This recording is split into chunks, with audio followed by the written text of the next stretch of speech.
Subscribe now and press the bell icon. Never miss an update.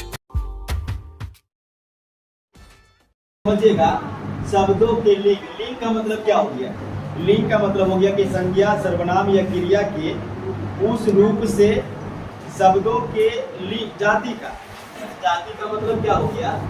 जाति का मतलब हो गया स्त्री या पुरुष का पता चलेगा, उसी को हम क्या बोलेंगे? लिंग बोलेंगे। ठीक है। शब्द संज्ञा, सर्वनाम या क्रिया के जिस रूप से किसी व्यक्ति, वस्तु या भाव के जाति या जाति किस रूप में लेना है? स्त्री या पुरुष के रूप में। इसका मतलब क्या हो गया कि लिंग जो है वो दो प्रकार के हो जाएंगे। एक पुरुष जाति को बोध करने वाला उसको पुल्लिंग बोलेंगे, और एक स्त्री जाति को बोध करने वाला उसको स्त्रीलिंग बोलेंगे। देखिए, पुल्लिंग से किस जाति का बोध होगा? पुरुष जाति का बोध होगा। जैसे आप देखिए यहाँ पे राजा, घोड़ा, मकान, फूल, तो ये सभी शब्द क्या आएंगे? पुल्लिंग में। उसके बाद स्त्रीलिंग से क्या होगा? स्त्रीलिंग से स्त्री जाति का बोध होगा। किसका बोध होगा?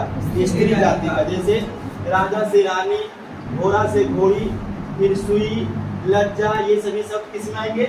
स्त्रीलिंग। अब मेन जो सबसे इम्पोर्टेंट टॉपिक है, इम्पोर्टेंट बात याद रखने योग्य है, जो आपके एग्जाम में पूछे जाएंगे, लिंग पहचानने का समान नियम। ठीक है। कौन सा शब्द स्त्रीलिंग होगा, कौन सा शब्द पुल्लिंग होगा? एग्जाम में यही क्वेश्चन पूछेगा ऑब्जेक्टिव में। 4 ऑप्शन दे देगा और उसे पूछेगा इनमें से पुल्लिंग कौन है, इसमें से स्त्रीलिंग कौन है, या फिर शब्द ही रहेगा।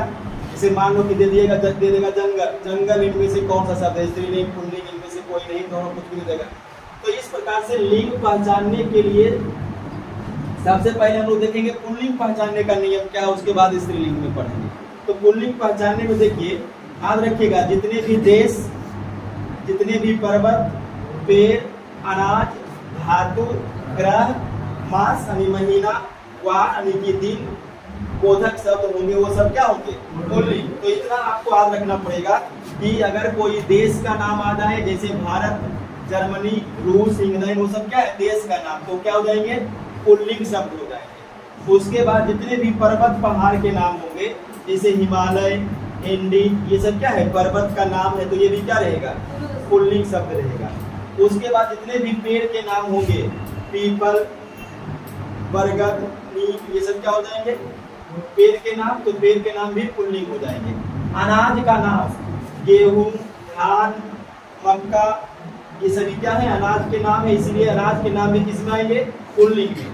धातु के नाम, लोहा, कोयला, तांबा, ये सब क्या है? धातु के नाम है, तो धातु के नाम भी किसमें आएंगे? पुल्लिंग में। ग्रह के जितने भी नाम होंगे, जैसे मंगल ग्रह, बुध ग्रह, बृहस्पति ग्रह, जितने भी ग्रह के नाम हैं वो सब किसमें आएंगे? पुल्लिंग में। महीना का नाम, जैसे देखो बैसाख, फागुन, जेठ, ये सब क्या है? महीना का नाम है, तो सबका सब पुल्लिंग रहेगा। उसके बाद वार, जैसे सोमवार, मंगलवार, ये सभी चीजें तो याद रखिएगा। इतना सारा देश, पर्वत, पेड़, अनाज, धातु, ग्रह, मास, वार, ये सभी क्या होंगे? पुल्लिंग। ये पहला तरीका हो गया पहचानने का।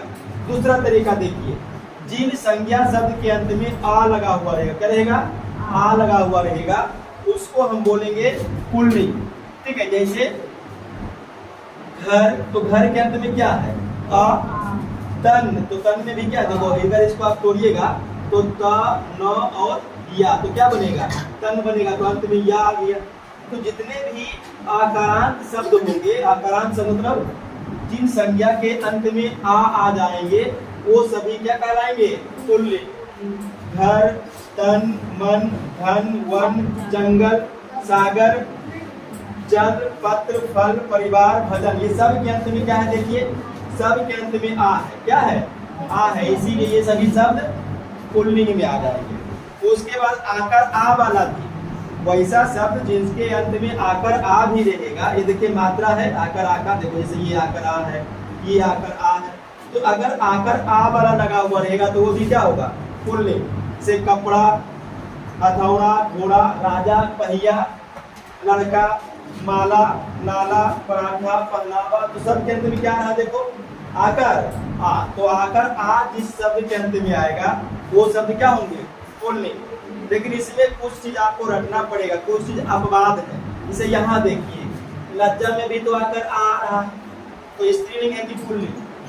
लज्जा स्त्रीलिंग है, लेकिन इसके हिसाब से देखिएगा तो गड़बड़ हो जाएगा। तो कुछ चीज अब बाद में आपको अलग से रख लेना है कि फलना फलना चीज स्त्रीलिंग होता है, आकर आ रहते हैं। जैसे दया, माया, क्षमता, काया, क्षमा और लज्जा, ये जो गिना हुआ 4-5 शब्द हैं वो किस में आएंगे?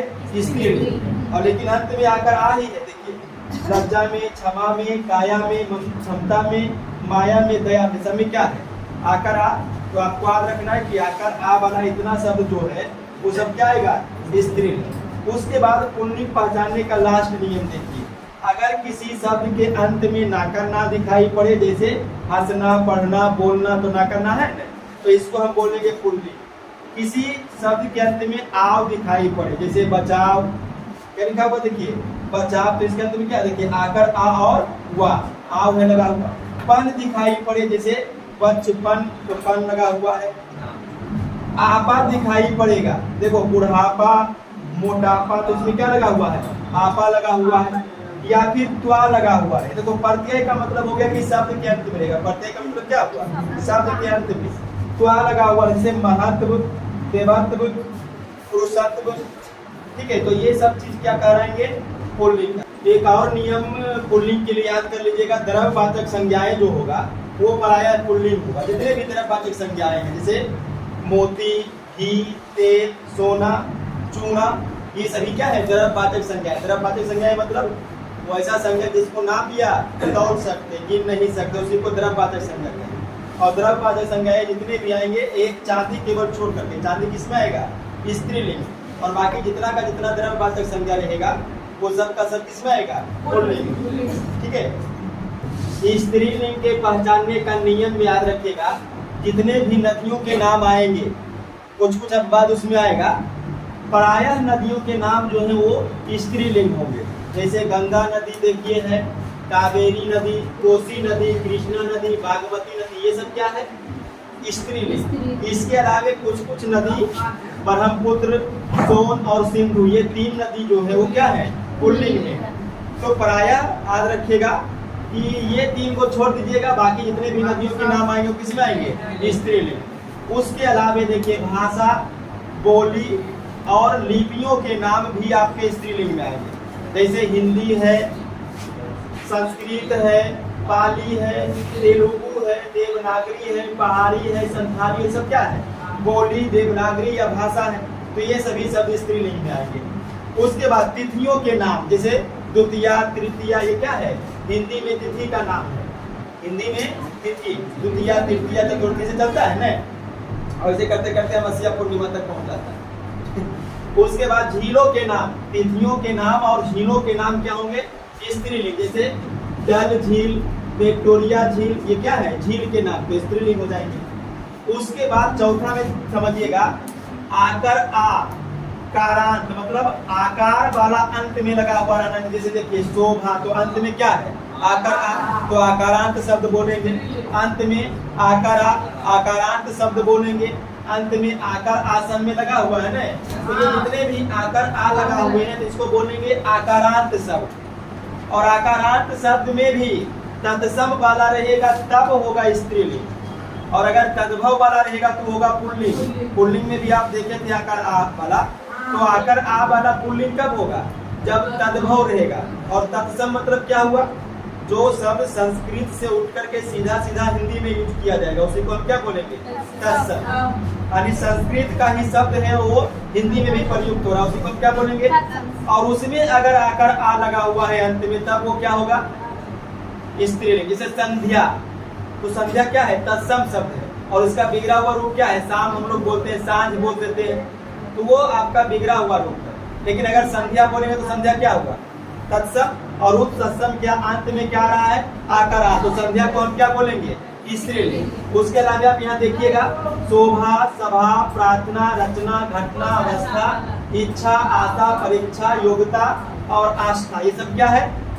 स्त्रीलिंग शब्द है। क्यों स्त्रीलिंग है भाई? क्योंकि उसके अंत में आकर आ लगा हुआ। इसके अलावे ई करांत शब्द है ना, और ये कौन वाला? ये हर्षई वाला ही, और उसमें भी तत्सम होना चाहिए। जैसे देखिए जाति, देखिए क्या गया? हर्षई। समिति हर्षई, नियुक्ति हर्षई, शांति में हर्षई, तो हर्षई कार है और तत्सम है, इसीलिए ये क्या है? स्त्रीलिंग। उसके अलावे उकारांत शब्द और वो भी हर्षऊ वाला, ये भी अगर तत्सम रहेगा तो आपका स्त्रीलिंग है। जैसे वायु, देखिए वस्तु, मृत्यु, ये सभी शब्द किसमें आएंगे? स्त्रीलिंग में। ठीक है, तो याद रखिएगा आकर आ वाला, हर्षई वाला और हर्षऊ वाला अगर तत्सम शब्द है तब आप समझ जाइए कोई स्त्रीलिंग। उसके अलावे पांचवा देखिए, दीर्घई कारांत वाला शब्द भी स्त्रीलिंग में होगा प्रायः। जैसे रानी में देखिए दीर्घई कार, नदी, नारी, कुंडली, गोली, चिट्ठी, सब में क्या लगा हुआ है? सब में दीर्घई कार लगा हुआ है, तो क्या हो गया? स्त्रीलिंग। लेकिन अगर दही बोलेंगे तब देखो, दही बोलेंगे तो दही में देखो दीर्घई कार लगा हुआ है। लेकिन आज कीजिए पुल्लिंग का पांचवा नियम बताए थे कि द्रव्यवाचक संज्ञा किस में होगा? पुल्लिंग। तो दही द्रव्यवाचक संज्ञा है कि नहीं? तो ये द्रव्यवाचक संज्ञा होने के कारण स्त्रीलिंग में नहीं आएगा, पुल्लिंग में चला जाएगा। ठीक है, अब छठा देखिएगा, खाने पीने के चीजों का नाम पर आया स्त्रीलिंग हो। खाने पीने का चीज, अनाज का नाम नहीं। अगर गेहूं, धान, मक्का, जौ, बाजरा बोलते तो अनाज का नाम है, तो वो हो जाएगा पुल्लिंग। लेकिन खाने पीने का चीज, ठीक है, तो रोटी देखो किस में आ जाएगा? स्त्रीलिंग, क्योंकि खाने पानी पीने का चीज हो गया। पूरी, कचौरी, सब्जी, रोटी, चावल, दाल, ये सभी क्या है? स्त्रीलिंग। किसमें आएगा? स्त्रीलिंग। तो अगला देखिएगा, हे बच्चा, वैसा शब्द जिनके अंत में आपको आई दिखाई पड़े, जैसे महंगाई, भलाई, अच्छाई, बुराई, तो ये सभी में अंत में क्या है? आई। उसके अलावे नी दिखाई पड़े, रानी, चटनी, हिरनी, खैनी, सब में नी है। उसके बाद आवट दिखाई पड़े, ए बच्चा, आवट, जैसे मिलावट, वो आवट, रुकावट, गिरावट, तो सब में आवट लगा हुआ है। उसके अलावे आस दिखाई पड़े, मिठास, प्यास, तो आस लगा हुआ है। आहट दिखाई पड़ेगा, जैसे देखो फूलाहट, तो आहट है लगा हुआ। उसके बाद घबराहट, तो आहट लगा हुआ है। सरसराहट, उसमें भी आहट लगा हुआ होगा। उसके बाद इया लगा हुआ है, जैसे देखो डिबिया, ये छोटू डिबिया, तो हर्षी कारिया है लगा हुआ। टिकिया, तकिया, तो सब में क्या है? इया लगा हुआ है। उसके अलावे ता लगा हुआ रहेगा, जैसे रंगत, चाहत, ता लगा हुआ है। री लगा हुआ रहेगा, जैसे अमीरी, कोठरी, छतरी, तो सब में री लगा हुआ है। और ली लगा हुआ रहेगा, जैसे डफली, टिकुली, और भी कोई शब्द वैसा आएगा जिसमें ली लगा हुआ रहेगा। तो इतना याद रखिएगा, आई, नी, आवट, आस, आहट, इया, ता, ली और ला, ली, ये प्रत्यय लगे रहने पर वो शब्द क्या हो जाएंगे? ठीक है, एक नियम लास्ट हो जाएगा, इसको लिख लेंगे पहले, उसके बाद बताते हैं। तो छोटू, कुछ अंगों के नाम जो होंगे वो स्त्रीलिंग में भी आएंगे और पुल्लिंग में भी आएंगे। इसको आपको याद करना पड़ेगा कि कौन कौन सा अंग का नाम पुल्लिंग में आएगा और कौन कौन सा स्त्रीलिंग में आएगा। जैसे लिस्ट देखिए यहाँ पर दिया हुआ है, सिर, मस्तक, नयन, कान, गला, मुंह, होठ, दांत, हाथ, पांव, अंगूठा, नाक, ये सभी किस में आएंगे? पुल्लिंग। इसके अलावे और जो भी अंग बचे हुए हैं, आंख, नाक, जीभ, ढोड़ी, बांह, कलाई, ग्रीवा, नाभि, टांग, जांघ, हड्डी, नस, नाड़ी, ये सभी किस में आएंगे? स्त्रीलिंग। तो स्त्रीलिंग और पुल्लिंग आपका क्लियर हो गया?